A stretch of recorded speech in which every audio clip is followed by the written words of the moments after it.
হরে কৃষ্ণ, রাধে রাধে। সবাই কেমন আছো? আশা করি খুব ভালো আছো, সুস্থ আছো, অনেকটা আনন্দের সাথে আছো, পজিটিভ আছো। সো আজকেও আমি খুব সুন্দর একটা টপিক নিয়ে এসেছি। আজকে আমি পড়ছিলাম অ্যাকচুয়ালি কৃষ্ণপুরাণ বইটা। সো এটা আমার ডেলিকার রুটিন। তো পড়তে পড়তে আমার একটা টপিক খুব ভালো লাগলো, তো ভাবলাম সেটা নিয়ে তোমাদের সাথে একটু ছোটো করে ভিডিও বানিয়ে দিই। কারণ আমার যে টপিকগুলো খুব ভালো লাগে সেগুলোর ওপর বেস করে আমি তোমাদের সাথে ছোটো ছোটো করে ভিডিও বানিয়ে দিই, যাতে আমার সাথে সাথে তোমরাও একটু কিছু জানতে পারো। সো আজকে টপিকটা ভীষণ ইন্টারেস্টিং। আমার খুব ভালো লাগলো এটা পড়ে, যে কৃষ্ণ কখন বা কেন কৃষ্ণকালীর রূপ ধারণ করেছিল। কৃষ্ণকালীর রূপটা কেন ধারণ করেছিল? অনেকের মা ঠাকুমা দিদাদের মুখে আমরা শুনে এসেছি যে কৃষ্ণকালীর রূপ ধারণ করেছিল। তখন ব্যাপারটা বুঝতাম যে কি ব্যাপার জিনিসটা, কৃষ্ণকালী কি বা উনি কেনই বা ধারণ করেছিল সেই রূপ। তো সেটা নিয়ে আজকের এই ভিডিওটা, এখানে খুব সুন্দর করে সেটা বর্ণনা করা আছে, সেটাই আমি তোমাদের সাথে পড়ে শেয়ার করবো। তো চলো যে ভিডিওটাকে স্টার্ট করা যাক। কৃষ্ণকালীর রূপ কেন ধারণ করেছিল এবার বলছি। প্রথমত, কৃষ্ণ কদম্ব তলে বংশী বাজাচ্ছিলেন। বংশী যেন বলছে, ওহ রাই, তুমি একবার দেখা দাও, তোমার ওই সুন্দর মুখ না দেখলে আমি যে শান্তি পাচ্ছি না। তো বংশী বাজাতে বাজাতে তখন মানে বৃন্দাবনে তখন কৃষ্ণ প্রচন্ড পরিমাণে ওনার কথা মনে করছিলেন, রাধারানীর কথা, এবং সেই বংশীর ধ্বনি যখন রাধার করণে যায় তখন রাধাও বৃন্দা দেবীকে আহ্বান জানালেন এবং বললেন যে, ওহো আমার প্রাণীর সহচরী বৃন্দে, কৃষ্ণ বিনে আমারও প্রাণ যায়। সে আবার অন্য একটি বংশী নিয়ে বাজাচ্ছেন, তার মোহন বাঁশিখানি সর্বদা যেন রাধা রাধা বলে ডাকছে, যে যাই বলো কাজ আমি মাধব দর্শনে গমন করবো। ঠিক আছে, কারণ রাধারানীর তো বিবাহ হয়ে গেছে, উনি কি করে এখন বাড়ি থেকে বেরোবে? তাই বৃন্দা দেবীকে উনি বলছেন যে কৃষ্ণ এরকম বাঁশি বাজাচ্ছে, সেই বংশীর আওয়াজ আমার কর্ণে আসছে এবং আমিও নাকে ছেড়ে থাকতে পারছি না।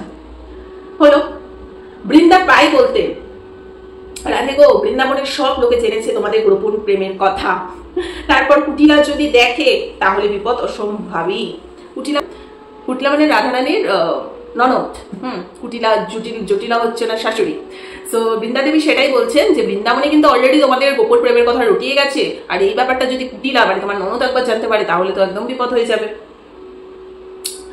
রাধারানী তখন বলেছিলেন যে অঙ্গ ঠেলে সেই পদে যদ্যপি পড়ি বিপদে, সে বিপদ রক্ষা করে শ্যাম, লজ্জা পেলে লোক মাঝে, লজ্জা হবে ব্রজ মাঝে, কলঙ্কে ডুবেছে কৃষ্ণ নাম। মানে শ্রীমতীর কথা শুনে বৃন্দা একদা বললেন, বেশ তাই যদি হয় তাহলে এসো, কেশ মার্জনা করে দিই, নানাবিধ প্রসাধনে সাজিয়ে দিই তোমাকে।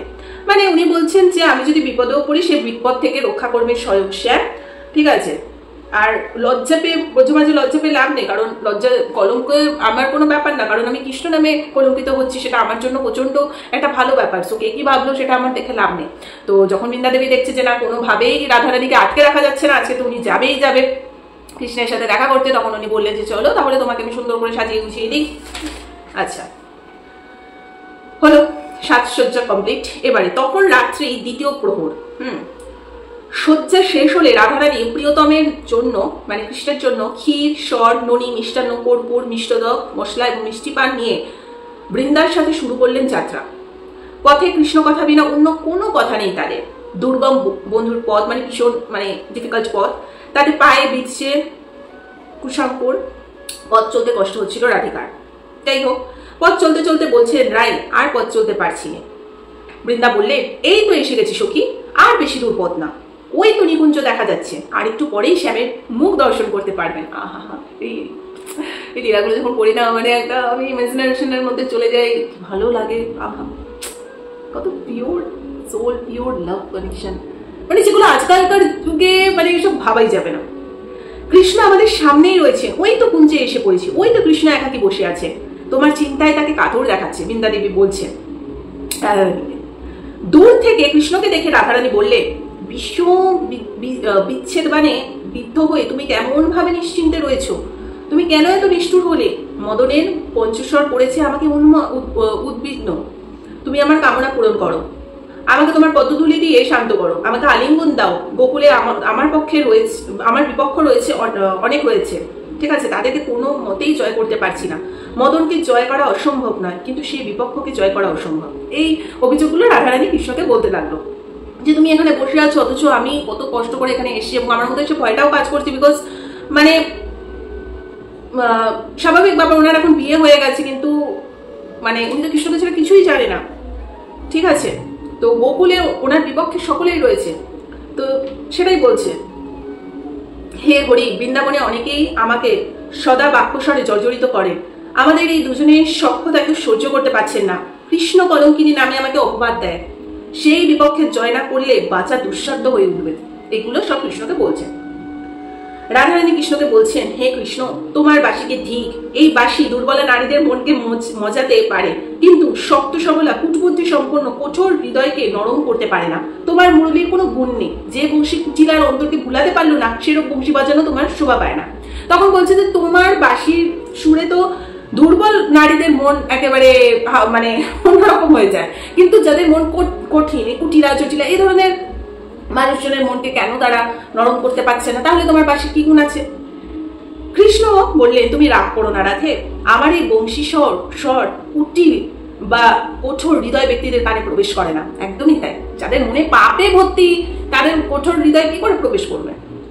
যদিও করে তাদের কানে যন্ত্রণাদায়ক হয়, আর যদিও বা সেটা প্রবেশ করে সেটা তাদের কাছে বাবা ওনার মানে বিশাল একটা কষ্টের ব্যাপার, বিশাল ইয়ে আর কি। ঠিক আছে, পাপীদের মনে যেটা হয় আর কি। দুর্মতি পরায়ণা পাপিষ্টারা এই বাঁশি কোনোদিন আনন্দ লাভ করতে পারে না, বরং কুপিত হয়। আচ্ছা, তো তাই তারা সর্বদা বিরক্তি প্রকাশ করে। এখন অভিমান ত্যাগ করে কাছে এসো রাধে, আমি তোমার জন্য এখানে অপেক্ষা করে রয়েছি, আমিও তোমার বিরহে কাঠন। হে রাধে, তুমি আমার প্রতি মুখ তুলে চাও, অভিমান দূর করে একবার তাকাও। আমার হৃদয়ের অন্ধকার দূর হোক, তোমাকে পাওয়ার অভিলাষে আমি পীত বস্ত্র পরিধান করেছি। তুমি যদি দীর্ঘশ্বাস ত্যাগ করো তাহলে আমার প্রাণ চমকে ওঠে। আমার সাধের বাসী তুমি নাও, তোমার মুখ নিরীক্ষণ করে আমার চক্ষুদয় বিভর হয়ে যায়। তোমার নয়ন দুটি পরের চিত্ত হরণ করে। রূপে গুণে যৌবনে তুমি ত্রিভুবনের সৃষ্টা এবং অগ্রবর্ণা। বিধি তোমাকে পীড়িতি পুতুলি রূপে সৃষ্টি করেছে। এত ধনে যে ধনী, সে এমন কৃপণ কেন? ঠিক আছে, এই কথাগুলো বলছে। আশা করি এগুলো তোমায় বুঝিয়ে বলতে হবে না, এগুলো বাংলা ভাষায় বলছি, তোমরা বুঝতেই পেরেছো। মানে ভাবের আদান প্রদান হচ্ছে কৃষ্ণ এবং রাধা। হে সুন্দরী রাধে, এমন অপমান করো না। তরুণী হয়েও তুমি এক বস্তুকে অন্য বস্তু রূপে দেখছো কেন? আমাকে অন্য কিছু ভেবো না, আমি তোমার কাছে এসে প্রিয়ে। অনেকদিন পরে একত্রে বসে আমরা বিগত জীবনের কথা স্মরণ করি। বলেই রাধাকে আলিঙ্গন করলেন কৃষ্ণ, আর সঙ্গে সঙ্গে বৃন্দাবনের বনস্থলী হয়ে উঠল চঞ্চল, এবং কিশোরের পূর্ণ তমাল গাছ থেকে কোকিল বধূ পঞ্চসুরে গাইতে লাগলো রাধাকৃষ্ণের গান। ঠিক আছে, খুব সুন্দর স্নিগ্ধ অন্ধকার ভেদ করে তখন মানে খুব সুন্দর জ্যোৎস্নার আলো তখন ফুটে উঠলো, যেটা হয় আর কি। আচ্ছা, রাধাকৃষ্ণের এই অপরূপ মিলন দৃশ্য আড়াল থেকে দেখতে পেলেন কুটিলা। সর্বনাশ করেছে, যেখানে বাঘের ভয় সেখানে শুনতে হয়। তারপর সত্তর সে পড়ি মরি করে ছুটে আসে আয়ানের কাছে, মানে তার জ্যেষ্ঠ ভাত্রার কাছে ছুটে আসে। ঠিক আছে, ওই দৃশ্য দেখে তখন সে বলে যে তোমাকে অগ্রাহ্য করে ওই বধূ নন্দের নন্দন কানাইয়ের সাথে স্বচ্ছন্দে বিহার করছে, আর তুমি গৃহে বসে আছো। তখন কুটিলার এই বাক্য শুনে তো আয়ান প্রচন্ড রেগে গেছে। তখন বলছে, তোমার কথা বিশ্বাস হয় না কুটিলা, তবে আমি সত্য সেই বনে গমন করছি। যদি এটা মিথ্যে হয়েছে তো তোমার কি একদিন আমার একদিন। তখন কুটিলা বললো, মিথ্যে নয়, একটু মিথ্যে নয় ভ্রাতা, সম্পূর্ণ সত্য। প্রয়োজনে আমি তোমার সাথে করে নিয়ে যাবো সেখানে, এখনই চলো আমরা গমন করি। এই বলে কুটিলা আয়ানকে নিয়ে গমন করলো বনে। তখন তো শ্রী রাধিকা যখন দূর থেকে ওদের দুজনকে দেখতে পেলো, তখন গোবিন্দকে বললো, ও হে প্রাণেশ্বর, আমার পতি আসছে, এই মুহূর্তে তুমি অন্যত্র প্রস্থান করো, তা না হলে ও আমাদের বধ করে তোমাকে ক্ষান্ত করবে। ও বৎস কঠিন ও ক্রোধী, আমার জন্য তুমি কেন বা অকালে প্রাণ দেবে? ঠিক আছে, এই কথা বলতে বলতে যখন খুব কাঁদতে শুরু করলে, তখন শ্রীকৃষ্ণ কি করলেন, সাথে সাথে কৃষ্ণ রূপটা উনি কৃষ্ণ কালী রূপে পরিণত করলেন। ঠিক আছে, কৃষ্ণ কালী রূপে উনি পরিণত করলেন নিজেকে। কৃষ্ণ এই কালী রূপ দেখে তখন রাধারানী একটু ভয় দূর হলো। তখন কুটিলা সহ আয়ান যখন এসে দেখলো যে কালীকে দর্শন করছেন, মানে যখন ওরা দেখলো যে এসে যখন যে কালীকে দর্শন করছে, ঠিক আছে, কৃষ্ণ কালীকে উনি দর্শন করছে রাধিকা বসে বসে, তখন তো মাথায় বাজ পড়েছে কুটিলার, এবং প্রচন্ড লজ্জায় পেয়ে গেছে যে আহারে আমি তো ভাবলাম এটা কৃষ্ণ। ঠিক আছে, কিন্তু উনি তো কৃষ্ণ কালীকে করছেন, মানে পুজো বা ওনার ইয়েতে রয়েছেন মুগ্ধ হয়ে। ঠিক আছে, তখন লজ্জিত হলো কুটিলা। তবু ছল করে বলল, কৃষ্ণের মায়া তুমি ভুলিও না ভ্রাতা, এই মহাকালী কৃষ্ণ মায়াবী মন্ত্র জানে, জাদু মন্ত্র নিজেকে কালী রূপে ধরেছে। মন্ত্র বলে এই কৃষ্ণই একদিন গোবর্ধন পর্বতকে ধারণ করেছিল। মানে কুটিলা এইটুকু শিওর যে এটা একদম মানে কৃষ্ণ ছাড়া কেউ করতে পারে না, কৃষ্ণই এই মায়া বলে কৃষ্ণ কালী রূপ ধারণ করেছে। সেটাই আয়ানকে বলছে যে ওনার দ্বারা সবকিছু পসিবল। ঠিক আছে, কিন্তু জ্যেষ্ঠ ভ্রাতা কোনো কথাই আর কুটিলা শুনলো না, কোনো কথাই সে একদমই শুনলো না। তখন উনি আরো উল্টে বললে যে তুমি হচ্ছ সংসারে অশান্তির সৃষ্টির মূল কারণ। ঠিক আছে, তোমার কথা আমি বিশ্বাস করি না। এই বলে কৃষ্ণ কালীকে আইন প্রণাম করে রাধাকে নিয়ে উল্টে উনি ঘরে চলে গেলেন। কুটিলাও তখন মন খারাপ করে চলে আসলেন এবং ননদের এই মুখের ভাব দেখে শ্রীমতী রাধারানী তখন বাকি ওদের যা যা সখী আছে ওনার সবার সাথে এই গল্প শেয়ার করলেন এবং খুব হাসাহাসি করছিলেন। তো এটাই ছিল যে কেন কৃষ্ণকালী রূপ শ্রীকৃষ্ণ ধারণ করেছিলেন। ওকে, সুইট না স্টোরিগুলো? আমি তাই বইটা পড়ি এবং এখান থেকে আমি প্রচুর কিছু মানে এরকম স্টোরি জানতে পারি, আমার খুব ভালো লাগে, তাই জন্য তোমাদের সাথে একটু শেয়ার করি। যদি আজকের টপিকটা ভালো লেগে থাকে লাইক কমেন্ট শেয়ার সাবস্ক্রাইব করে দিও, অবভিয়াসলি ভালো লাগার মতোই। আর যদি তোমাদের অন্য কোনো বিষয়ে ভিডিও বানিয়ে দিতে হয় ডেফিনেটলি আমাকে ডিএম করো বা কমেন্ট করো, আমি তার উপর বেস করে ভিডিও বানিয়ে দেবো। আজকে আমাদের এখানে টাটা, হরে কৃষ্ণ, রাধে রাধে।